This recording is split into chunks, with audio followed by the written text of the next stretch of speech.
In this lesson, we will be exploring the intranet and extranet. We will look at their uses and their differences. The internet, intranet, and extranet. And we'll show you how these networks increase productivity in an enterprise network.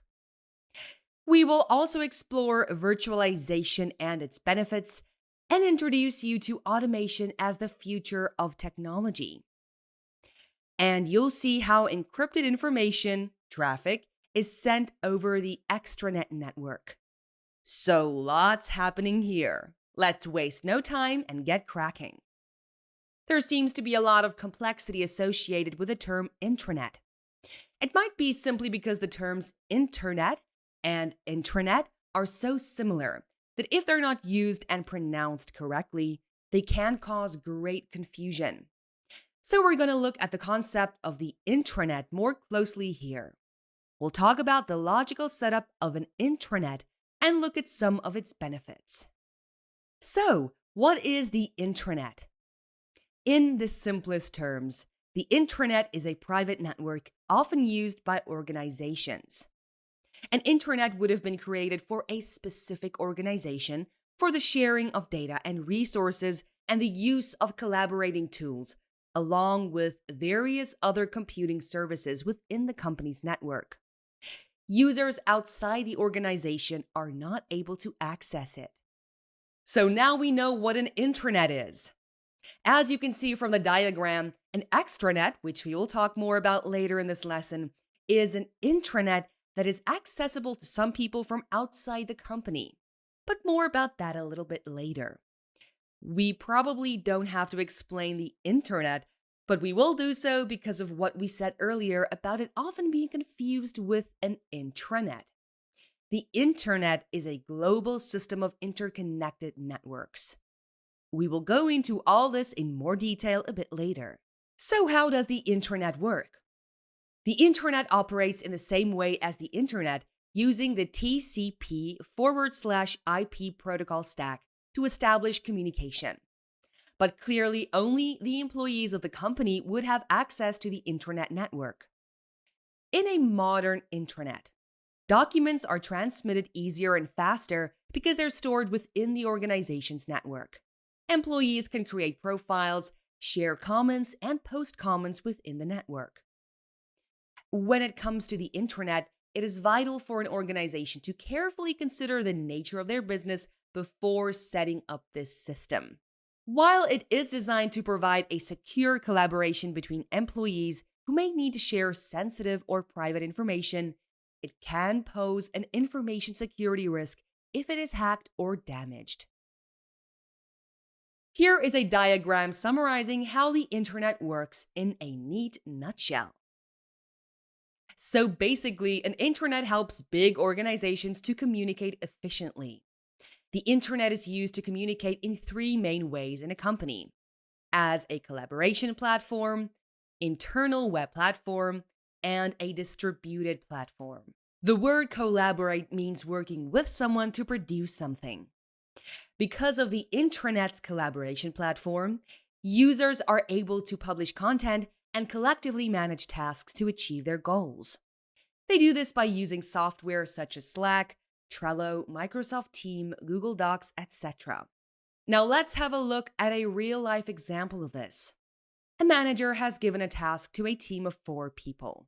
They need to come up with a new business idea for the company.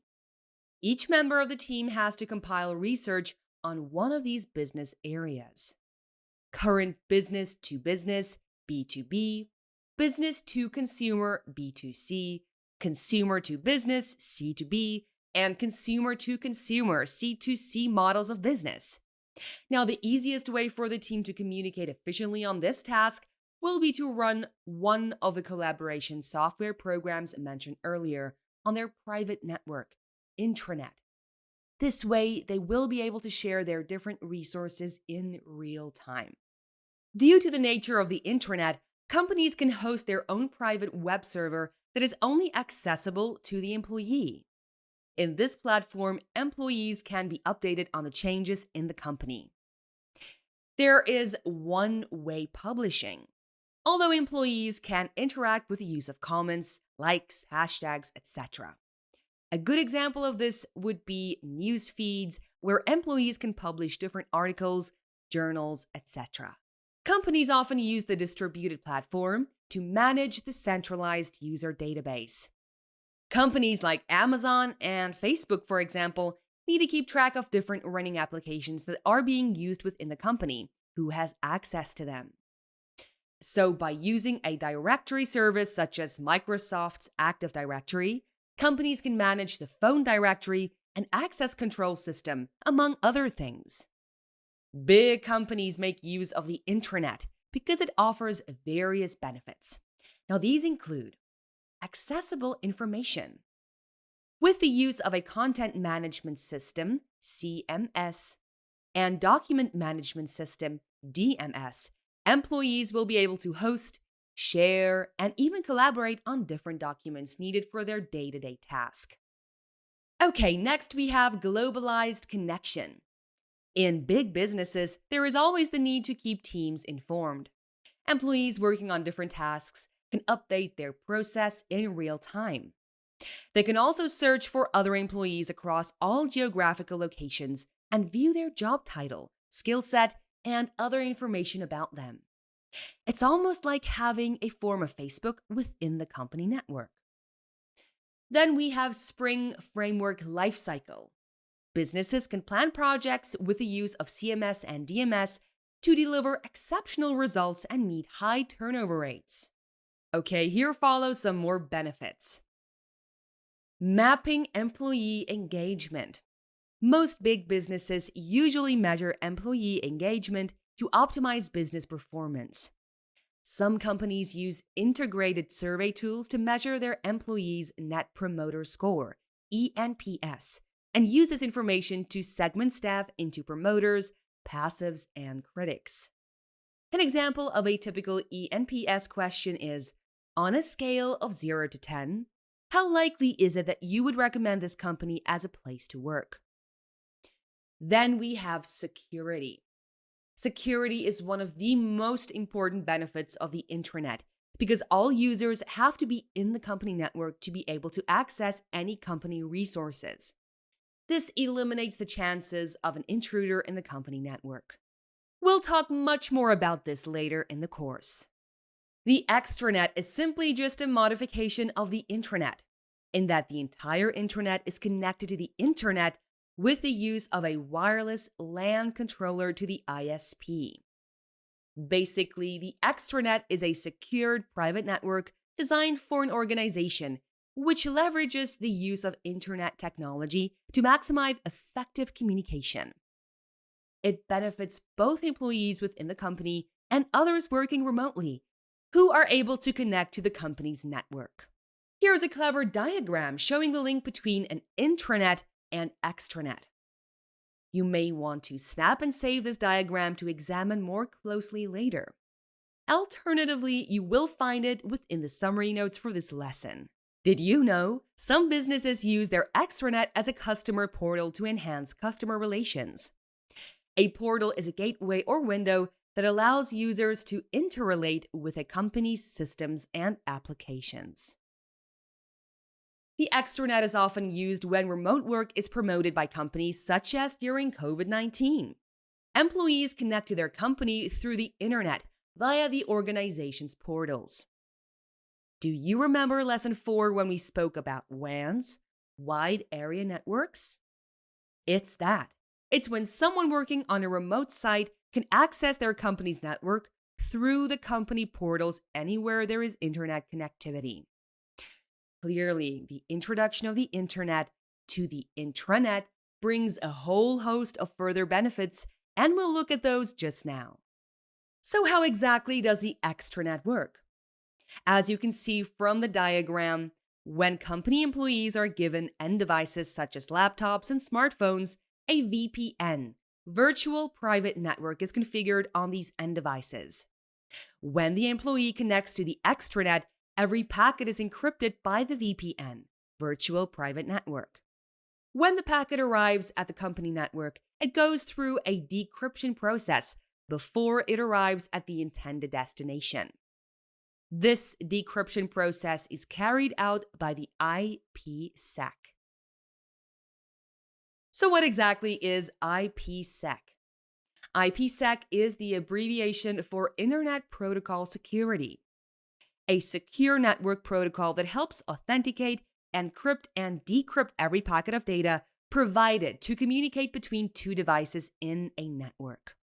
IPsec is mostly used in environments using VPNs, virtual private networks, where there is a need for secure communication.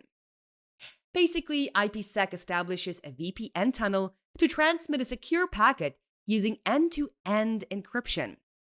We will be touching base on VPN in more detail later in this course.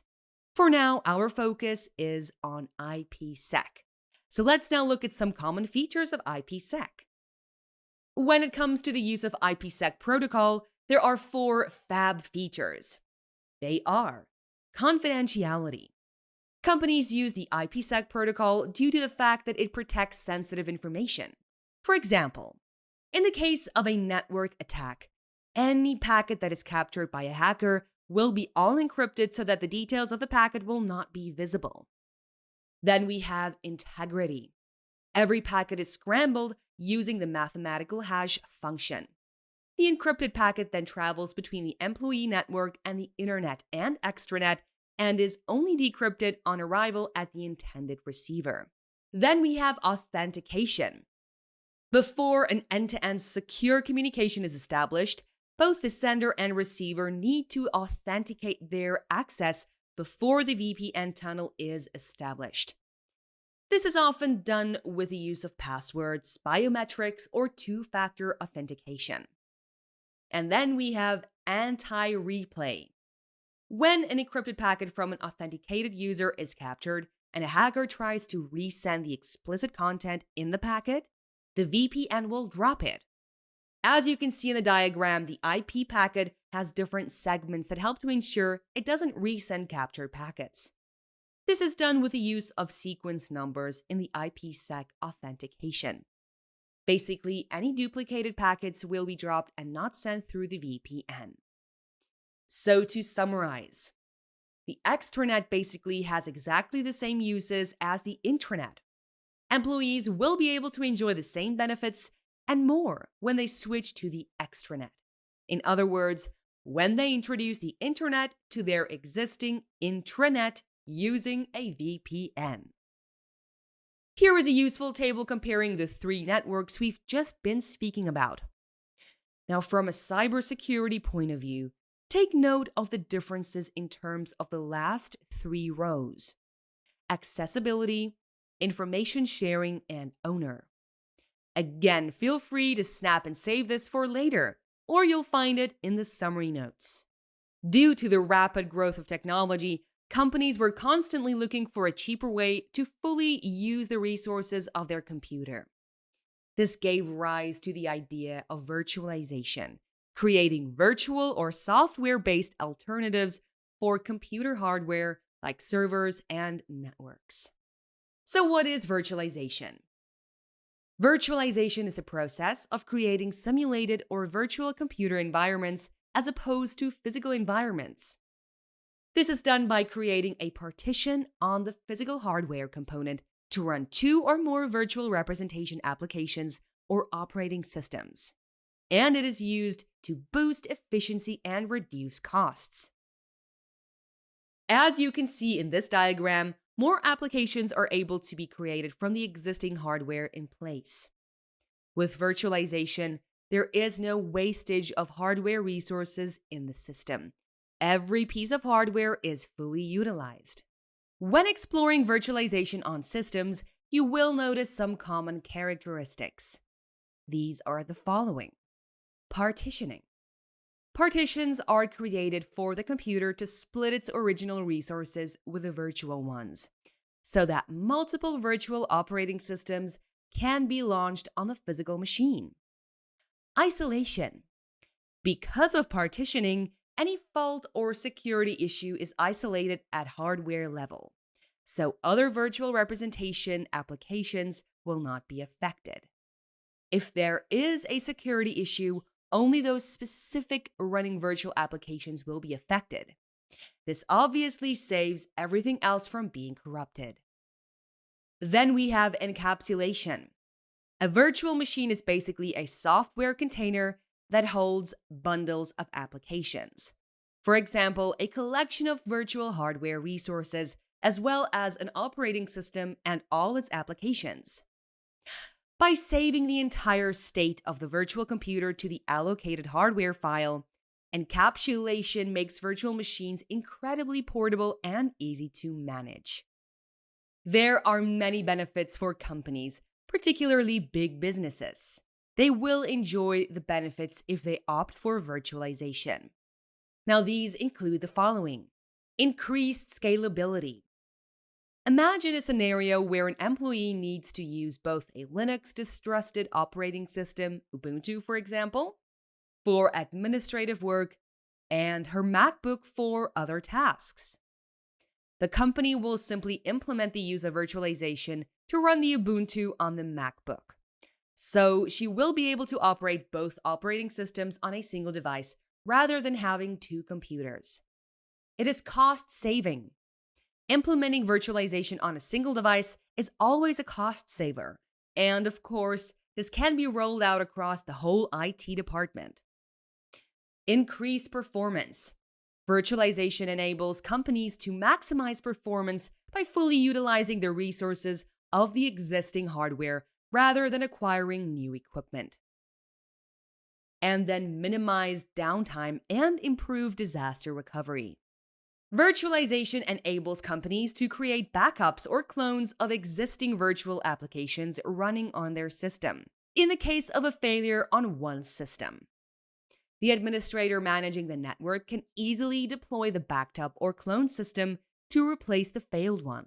We're now going to turn our attention to network automation in big companies. We will look at how network automation has been used to set up a specific pipeline of instruction to protect connected devices in a network a bit later. But for now, we just want to understand the basics of network automation. So what is network automation? Network automation is the use of dedicated software to set a specific pipeline of instruction to be executed, such as testing. This means that as soon as the testing phase has been completed, the deployment phase will be initialized simultaneously without the interference of any operator. Network automation often works in conjunction with network virtualization. A modern network automation platform has recently been hosted in the cloud, which makes them more accessible and secure for other vending companies to use. With network automation, every network task and function can be preset to avoid repetitive processes and errors in a system. So why should companies use network automation? It's fast, for speed. Network automation enables companies to speed up the process it takes for an application to be deployed by automating the network processes through the completion of the application life cycles across the entire company. It saves costs. Companies that use network automation save a lot of money. Traditionally, a company would have needed to employ someone to do these tasks, but with the use of the automated system, tedious and manual processes are eliminated. This saves the company time and money. It reduces errors. In science, human error is inevitable. Now, with the use of an automated network, companies can totally minimize human errors by simply setting some pipeline of instruction to the network. The process can be repeated hundreds of times without an error in the system. Basically, to summarize, companies need automation in their network to ensure speed, reliability, efficiency, and flexibility. Network sharing is a feature that allows resources to be shared over a network, be they files, documents, folders, or media. Network sharing allows connected users to share resources over a network connection. In this section, we will walk you through the steps of setting up a network file sharing on Windows 10. This is a peer-to-peer local area network LAN and will work for users in the same work group or working for the same company. Now, for sharing to take place, both devices need to be in the same network. For example, the same Wi-Fi or LAN connection. Initializing network sharing gives the user the opportunity to allow certain files or restrict them. These files and folders can be viewed by users on the same network. We're now going to demonstrate to you how to set up for a LAN public folder sharing using File Explorer. You can do this with either Linux, Mac, or even your Windows laptop. But for this demonstration, we will be working on Windows. The idea is to create a situation where you're able to share files while connected to the local area network. Let's get started. On your Windows laptop, look for the search terminal. Search for File Explorer on Windows 10 and open it. Navigate to the file folder you want to share on the network. In our case, we will be sharing a folder named My Share File. Right-click on the folder and scroll down to the Properties section. A new tab will open, showing the properties of the selected folder or file like this. Note, you can see the network path. A network path or shared path is a location where your files or folders are stored. A path points to a file or folder location by following the directory tree hierarchy. Take note on the path in our case. Click on the Share tab to open a new tab. From this new tab, you'll be able to choose different users you wish to share with. Click on the drop-down to select the user or group you want to share the file or folder with. In this case, we choose everyone because let's pretend we want to be able to share with everyone in our work group.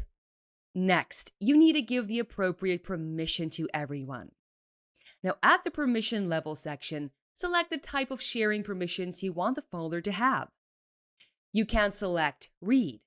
Select this if you want everyone in the user group to be able to view and open the files. Read or Write.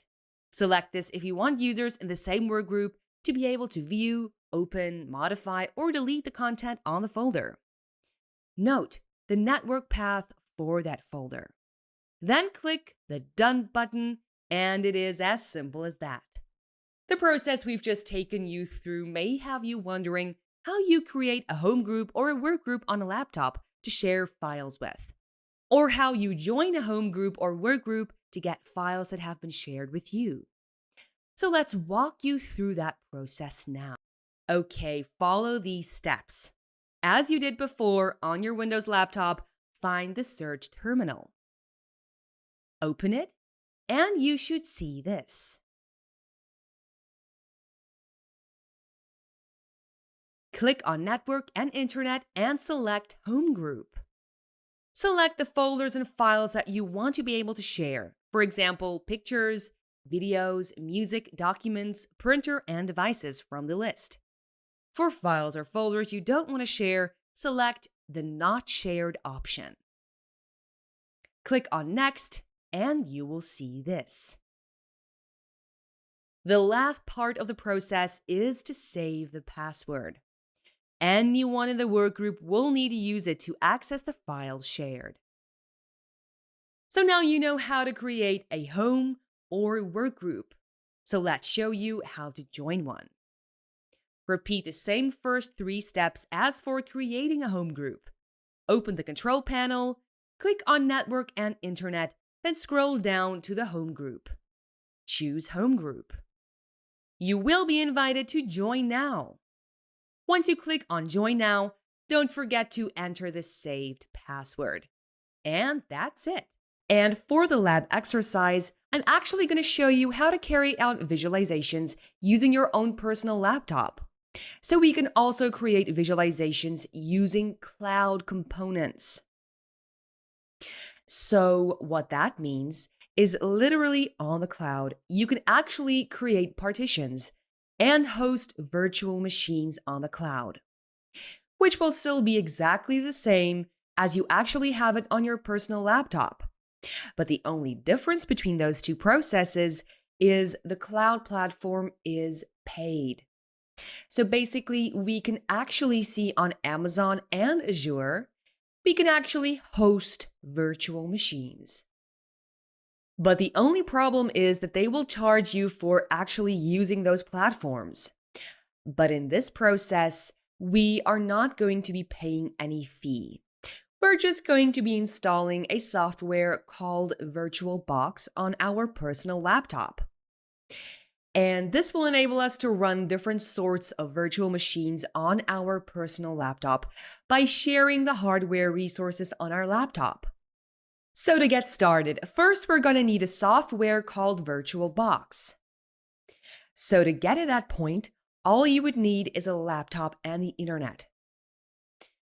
And on your web browser, you just go to Google and type in the word VirtualBox. When you type in the word VirtualBox, it should bring you to the same page. And on the first search field in here, you can actually see download Oracle VM VirtualBox. So basically what this means is this tool or piece of software has originally been developed by Oracle. And because of the way the software is being made, you can have it on your Windows laptop, you can have it on your MacBook, you can have it on your Linux laptop. Basically, you can have it on whichever laptop or computer you're actually running on. And this will enable you to create multiple partitions on your laptop to be able to run all of the virtual machines on your laptop. And just to clarify, when I say machines, I mean operating systems. So you can have multiple virtual operating systems residing on one laptop. So, to get started, we have to go to this URL, which is www.virtualbox.org. And this will take us to this page. Now, it takes us directly to the original page from VirtualBox. We can also confirm this website is secured, which means we're not loading a dangerous web page, and we can actually just go through the page to see what the whole page entails. But essentially, what this page shows you is a couple of things. So firstly, it shows you the platforms you can actually download these on. And at the moment, we can see we can download it on Windows, we can download on a Mac OS, we can download on a Linux. Then we can also download this on a Solaris host as well. In our case, we're actually using a Windows host. What I mean by Windows host, we're actually using a Windows laptop. So we just click on Windows host, and you can see here it starts to download immediately. And then we wait while that's downloading. And next, we need to also download another piece of software as well. So you remember when I said the VirtualBox enables us to actually create partitions on our hard drive and also helps to fully utilize every hardware resources we have on our personal laptops. So basically, I'm going to show you another piece of software. And the first piece of software I'm going to be showing you is Ubuntu. And the second one is Metasploit. And the third one is CyberOps Workstation. These are all virtual machines, and we can simply install them on our VirtualBox. So to get started, I will start up with the Ubuntu ISO. So the ISO stands for the file formats that is being installed on the VirtualBox. If you go to your Google and type in the word Ubuntu ISO, that should take you to the exact same page. But if you don't get to this page, it's fine. All you have to do is just search for the word download Ubuntu desktop, and that should take you to exactly the same page. So when we click on this page, we can learn it takes us to the home page of Ubuntu. So basically, Ubuntu is just a free open source software. So what that means Ubuntu is part of Linux distribution, and it's totally free. And you can actually install it directly on your computer, or you can install it using the VirtualBox tool. Now, before we go deep into the downloading process, let's just talk a little bit more about the Ubuntu ISO. So for this lab session, we're going to be using the Ubuntu 20.04.1 LTS. And to actually install this on your personal laptop, you would have to make sure you meet all of this criteria. So yes, there are some requirements you should have before installing this piece of software on your laptop. So basically, you should have a 2 GHz dual-core processor or above. You should also have 4 GB RAM installed on your personal laptop. You should have at least 25 GB of free space on your hard drive. And you should also have internet access as well. And lastly, you either need a DVD drive or a USB port installed on your personal laptop. So, to get ahead with this, we're just going to click on download, and that takes us directly into the prompt, and it automatically starts downloading the virtual machine. So to move on to the next piece of software, let's get started with that. While we have the Ubuntu downloading, we just simply go back again to Google, and this time around, we need to download the Metasploit virtual machine. On Google, we just type in Metasploit download, and that takes you to this first page of this piece of software.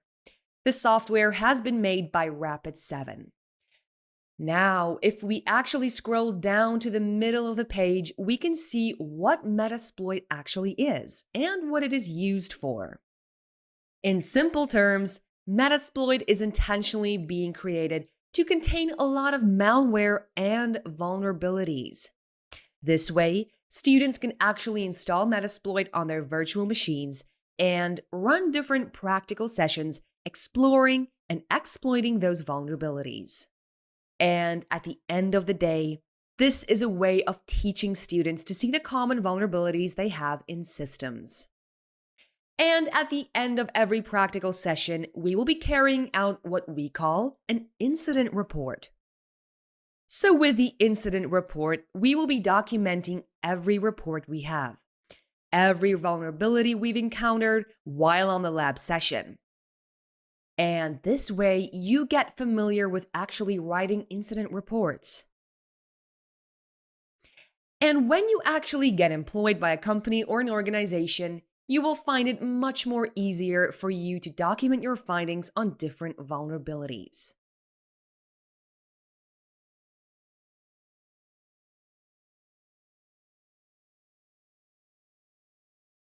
Okay, so let's get into the download. So to get started with this, we just go to the base of the page and we go to download now. So first we have to put in our first name or last name, our job description, our job level, and the company we work for, our phone number, and lastly, we need to put in our email and a country where we're currently residing. And after that, we just have to check the last box. So, do you want to receive emails regarding any updates from Rapid7 or not? If you want, you can leave this unchecked. If you don't want it, then you could just click and check the box and click on Submit. And that will take you to another page where we can actually start our downloading. Next, we just simply click on Download Metasploit. And we can see at the moment, there is a pop-up saying Metasploit cannot be downloaded securely. This is because of what we said earlier. So, Metasploit contains a lot of intentional vulnerabilities and malware. but they are not harmful to your system. They're only being used when you run a lab session and you try to exploit that malware. And because I know this is safe, I just click on Keep. So at the moment, our Metasploit is still downloading and our Ubuntu is still downloading, and we need to download the CyberOps workstation. So how do we go about this now? There are actually two ways to get this done. If you remember the last time we actually installed the Cisco Packet Tracer, we actually went to the Cisco website. Now, to download this virtual machine, there is a quicker way. So if you go on Google and you type in CyberOps Workstation Download, this should take you to the second page where you have this. And on the second page, it takes you directly to the point at which you can actually download the virtual machine from Cisco. You can actually verify this is coming from Cisco. We can see that it is the secure network. We can actually go into details and see that this is coming from Cisco. Yes, this is coming from Cisco Netacad.com, which means it is pretty authentic.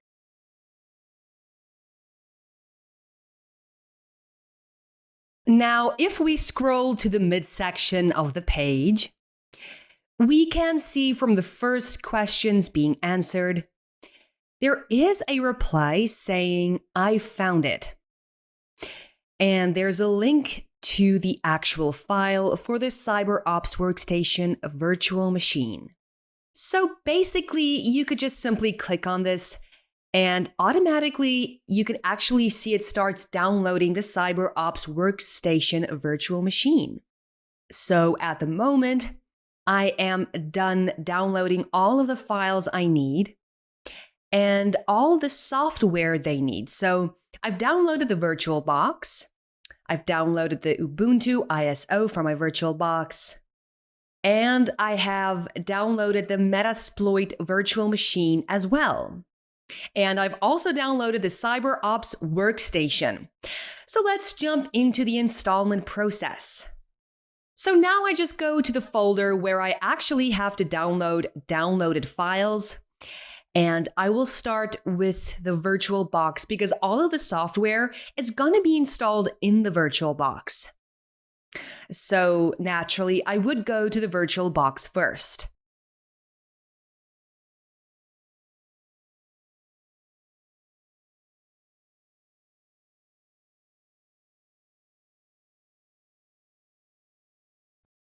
And now we can actually see the installment process as being initialized. So this is actually the first tab we're going to see. It's just a welcome from Oracle saying, welcome to the VirtualBox. So we just basically click on next, and that takes us to a customized setup. I would advise you to leave it at default for now. So don't mess around with the settings and just leave it the way it is as default. And basically what this is saying is this is the path to where you have the VirtualBox residing on your C drive. We don't want to change it. We actually want it to be exactly where it is. So we just click on next. And they just ask you, okay, do you want to create a startup menu for this? Yes, I actually want that. Do you want to create a shortcut on the desktop? Do you want to create a quick launch tab? Yes, we just leave everything as default as it is, and we just click on next. And the next page, we have a warning saying, installing the Oracle VirtualBox networking features, we will reset temporary disconnected from the network.